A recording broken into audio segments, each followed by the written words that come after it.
Dalam pertemuannya dengan Prabowo Subianto, Rahmawati Soekarno Putri meminta agar Partai Gerindra berada dalam barisan oposisi.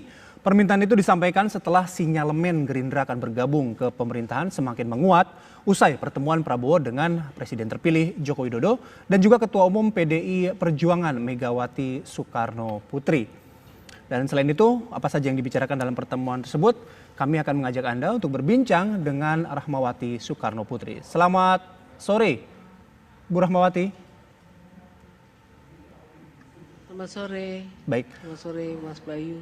Baik, Bu Rahma kemarin bertemu dengan Pak Prabowo Subianto. Apakah memang secara spesifik Bu Rahma langsung meminta kepada Pak Prabowo agar Gerindra tetap berada di barisan oposisi saja?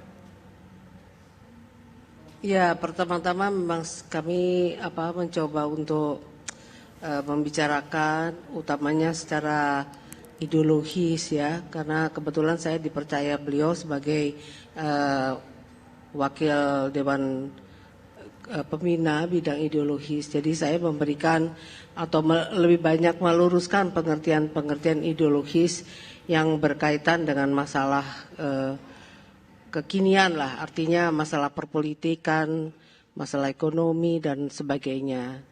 Karena saya melihat dinamika setelah pasca MK itu kita berada dalam posisi yang kurang menguntungkan, dan kemudian saya juga banyak melihat banyak manuver-manuver yang dilakukan oleh pihak dari pihak pemerintah. Dalam hal ini waktu itu pertama ditengarai dengan undangan Pak Prabowo ketemu di MRT dengan Pak Jokowi, kemudian berikutnya juga diundang ke Teguh Umar, sehingga di dalam pertemuan kemarin saya banyak memberikan pandangan-pandangan secara ideologis kepada beliau. Oke. Nah, pandangan-pandangan secara ideologis yang disampaikan Bu Rahmawati ini apakah langsung memang menjurus mengajak Gerindra atau memberikan pencerahan bahwa sebaiknya Gerindra memang mengambil posisi di luar pemerintahan? Ya, sebagaimana diketahui di dalam positioning Partai Gerindra atau koalisi Adil Makmur, sebetulnya kan ini sudah dari sejak lama kita menggarisbawahi kita ini sebagai antitesa dari sistem yang berlaku sekarang. Artinya kita kalau kita di dalam hal visi misi itu memang tidak bisa dipersandingkan atau dipersamakan dengan apa yang dilakukan oleh sistem yang berjalan sekarang. Ini ditengarai sebetulnya kalau kita ketahui bahwa perubahan daripada sistem politik, budaya, ekonomi dan lain sebagainya itu setelah kita mengalami amandemen 4 kali konstitusi kita Undang-Undang Dasar 45.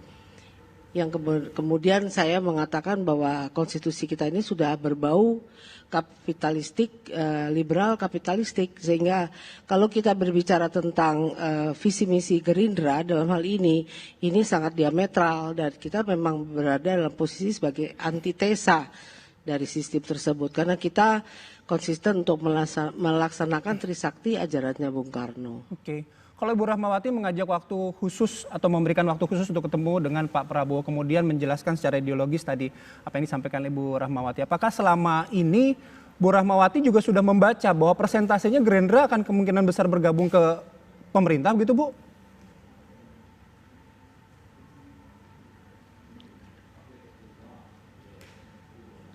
Halo, Bu Rahmawati?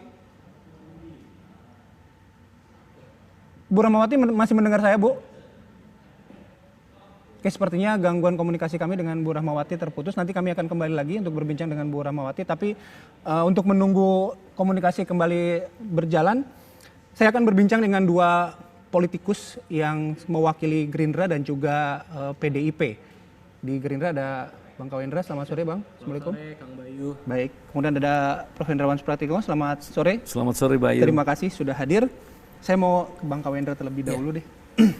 Kalau Gerindra memaknainya apa pertemuan Bu Rahmawati dengan Pak Prabowo? Karena kan waktu ketemu dengan ketum. Apakah memang sudah ada indikasi Gerindra akan merapat ke pemerintahan sehingga Bu Rahmawati harus menjelaskan secara ideologis tadi itu?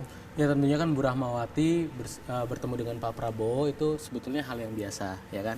Nah ketika bertemu pun pasti Bu Rahmawati juga ingin menanyakan apa yang dibicarakan ketika bertemu dengan Bu Mega sebelumnya. Dan yang perlu digarisbawahi adalah hingga saat ini Gerindra itu belum menentukan sikap, ya. Belum menentukan sikap.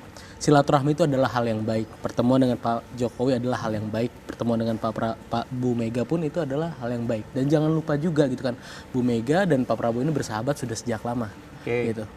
Menikmati nasi goreng bersama itu adalah hal yang biasa gitu. Nah pastinya ini hal yang menarik. Kalaupun ada informasi seperti apa, beredar opini seperti apa, itu hal yang wajar gitu. Tapi yang jelas hingga saat ini Gerindra belum mengambil keputusan, dan saat rapat para Dewan Pembina di Hambalang beberapa waktu lalu, para Dewan Pembina sepakat menyerahkan sepenuhnya kepada Ketua Dewan Pembina Pak Prabowo untuk mengambil keputusan dan menentukan langkah ke depannya. Oke, sampai saat ini berarti belum ada ya? Belum Belum ada. Nanti kita lanjutkan lagi. Saya harus jeda terlebih dahulu. Kami akan kembali sesaat lagi.